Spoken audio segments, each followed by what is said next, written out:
Hi, my name is Rosanna Amaka, the author of the Book of Echoes, and this is how I wrote my debut novel.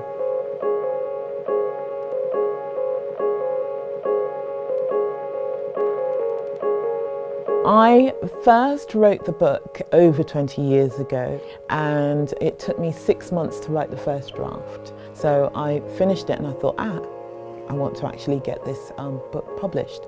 So I sent it out and got a whole load of rejections, and that started my 20 years of editing, redrafting, until we got to now. I remember, thinking, will we ever get here? And I was just at the point of sending it for self-publishing when an email came in saying that another publisher was interested. And that process, after 20 years, it just seemed to go, I think I got that email in March. So in March I had no agent, no publisher, nobody interested, and by September I had an agent, a publisher, and it was on its way, and that was in 2018.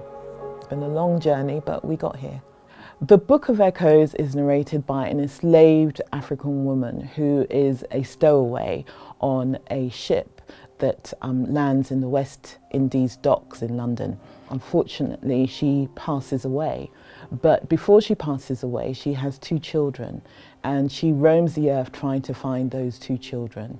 And in the process of trying to find those 2 children, she comes across Michael, who's based in Brixton, and Ngozi, who's based in Obowi, Nigeria.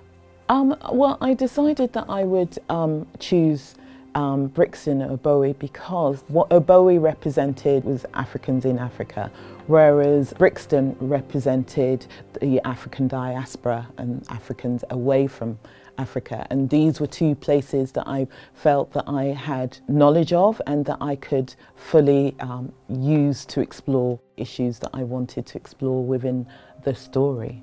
One perspective is from my memories as a child growing up. I remember being at home and we found out that the riots had actually started, and I remember looking out the windows and just seeing the orange flames and the smoke that was just going on all around. Whenever you went out of the area and you spoke to people about Brixton, it was like, oh, Brixton, terrible, terrible place. And I wanted to say something about some of the young men that could have been involved in that riot, that they weren't all terrible people, that that they were out there for different reasons.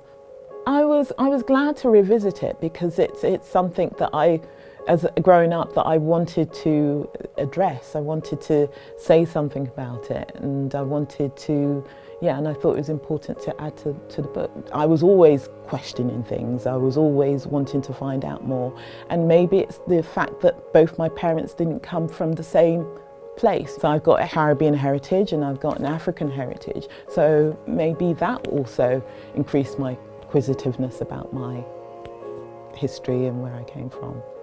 The themes from the book have been relevant and have always been relevant, and as the book says, it's the Book of Echoes, so those themes seem to just keep echoing and echoing and echoing. When it was published in February 2020, I thought, okay, well, it's published and we're there, and then the death of George Floyd happened. Death in custody happens in the book.